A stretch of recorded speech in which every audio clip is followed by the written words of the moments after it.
Hi everyone, Flaming Footy here and welcome back to a new video on the channel. And today guys, here I am to do a full AFL 2023 Finals Week 1 review. Now of course you guys probably did notice I didn't do 3-game match reviews because 3 games, obviously there were 4 games in the Finals Week 1 that didn't work. So I've just decided to do a whole round review here so that every game will just be in the one video. But this video is still going to run like 3-game match reviews, a deep dive into every game. So Thursday night, Collingwood versus Melbourne. Finals Week 1 started with the qualifying final on the Thursday night. This was a big blockbuster game. It was first versus fourth, and Collingwood 9-6-60 defeated the Demons 7-11-53. The Pies won this game by 7 points and started off really well. Now this game was a little bit wet on the Thursday night as well. There was plenty of rain before and during the game time as well. And every single lead in this game was a little bit more because the wet weather does make a little bit of a lead feel bigger than what it actually is. And of course the Pies started off really well, kicking 4-1 in the opening term. Only the 1 goal apiece in the second quarter. The D's just couldn't quite capitalise on their opportunities that they had in the third quarter. 4-2, and the D's again just not capitalising on their opportunities. They could have been a lot closer. They kicked 2-5 in that quarter to the Pies, who kicked 4-1. So they were off and rolling in that quarter, the Pies, and in the end, they went goals in the final quarter again. The D's couldn't quite make the most of their opportunities, but yeah, the Pies hold on for a very nice win. So AFL Fantasy, Clayton Oliver, really important with 132 fantasy, 126 for Gorn, 101 for Sidebottom, 94 for Hoskinelli and Petrarca. Goals behinds now, 3 goals for Hill, who was the match winner for the Pies, comfortably won the better on the ground. 2 goals for Fritsch and McStay. Disposals, 31 for Oliver, 29 for Petrarca, 27 for Gorn, 23 for Crisp. Marks, 8 for Bowie, 7 for Gorn, 6 for Quainer and Meyer. Check tackles, 10 for Oliver, 6 for Sidebottom. Hit-outs, 34 for Cox, 31 for Gorn, 14 for Cameron, 1 for McDonald and Van Rooyen. Team stats now. Domination of inside 50s for Melbourne, 37-69. The Pies got held to 37 inside 50s and still won the game. And a number like that and a differential like that sets you up to win a game of football. So definitely the D's would have been disappointed they couldn't quite capitalise in a domination of that area. They dominated inside 50s after quarter time. They also won centre clearance as well, 7-12. They won contested and uncontested footy. They won marks inside 50, contested marks. The Pies led for the whole game, though, and the D's weren't around for most of it. 9-13 tackles inside 50 in favour of the Demons as well. So they were winning some important stats, but in the end, the most important one, the scoreboard, they couldn't win on. The Pies won this game by 7.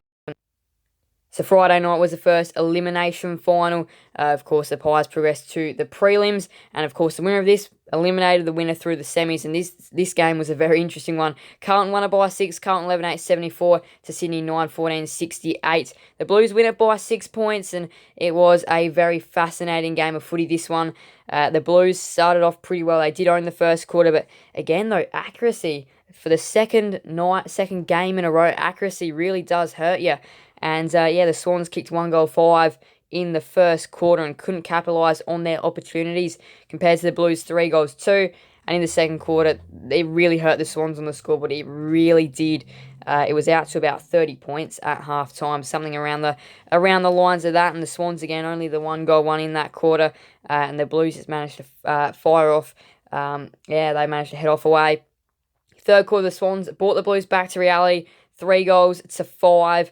Again, though, 5-3 for the Swans still. Of course, better conversion rate in that quarter, but still, though, if you can, try and put 7 goals straight on the board or something, that is so huge. And then the final quarter, 1 goal for Carlton, 2 for the Swans, but the big issue for them, again, 2-5. So their accuracy, again, just wasn't quite there, despite making a play for the game late. AFL Fantasy, 110 for McLean, who was so dominant. Has to be a career best game for Hayden McLean. He took 12 marks, laid 4 tackles, had the 17 disposals, 11 hit-outs. He was just so huge and kicked a goal as well. 106 fantasy for Golden. We know what a beast he is. 104 for Chera and Lloyd. 102 for Parker. 100 for Walsh. 100 for Sard. Goals behind 2 for Cottrell, Goulden, Martin, McDonald and Parker. Disposals, 29 for Walsh, 27 for Lloyd, 26 for Akers, 25 for Hewitt. Marks, 12 for McLean, 10 for Lloyd, 9 for McCartan, 8 for Goulden and Parker. Tackles, 8 for Fogarty, 7 for Chera. Hit-outs now, that's not hit-outs. 24 for Pittner and Hickey, 11 for DeConing and McLean, 1 for Mackay. Team stats now, where it's the Blues that won inside 50s by 10, 56-46. They also won centre clearance. They won contested footy. The Swans won uncontested footy, though. The Swans did win marks inside 50 as well. The Blues won contested marks. They led for the whole game. Did Carlton, laid more tackles inside 50. And look, it's been 10 years since Carlton have made the finals. And this is just such a huge win, but they only just got it done in the end.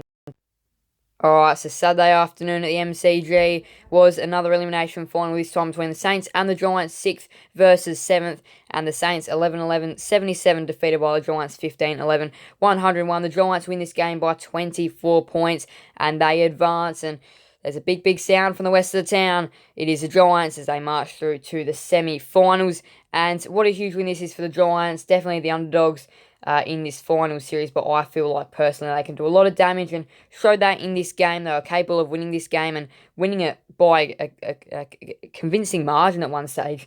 I wasn't quite sure what to say, but a convincing margin is what they probably should have won this game at certain stages in the game, but the Saints did manage to hang on for long periods of time.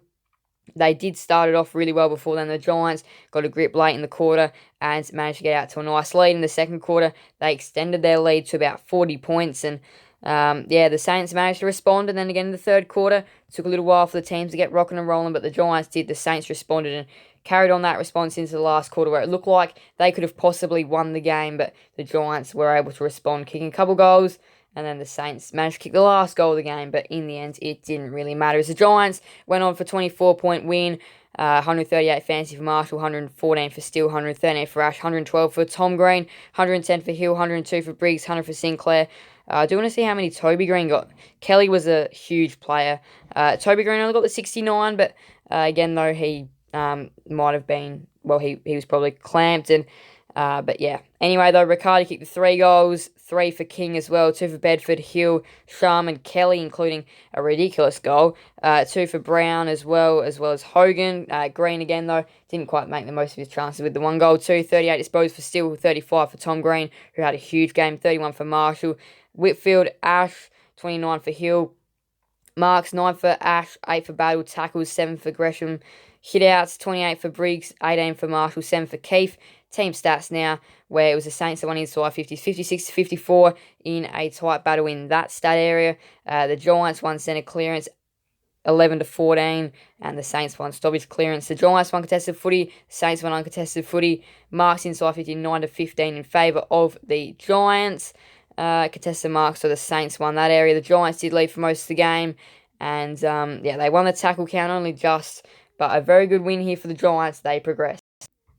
And Saturday night, probably the most non-exciting game that the Finals Series has delivered so far at the Gabba. It was the second qualifying final between the Lions and the Power, second versus third, and this was just going to be so huge because the winner was going to get a home prelim final and nearly a path paved through the grand final, and Brisbane have got that path paved at least through to a home prelim for now. 19-9, 123 to Port Adelaide, 11-9, 75. Brisbane win this game by 48 points up at the Gabba. They've been so strong there over the past couple of years, and they are still unbeaten there this year, and if they get through the grand final, it means they've been unbeaten in season 2023 at the Gabba, which just makes it so scary to go up there and play them.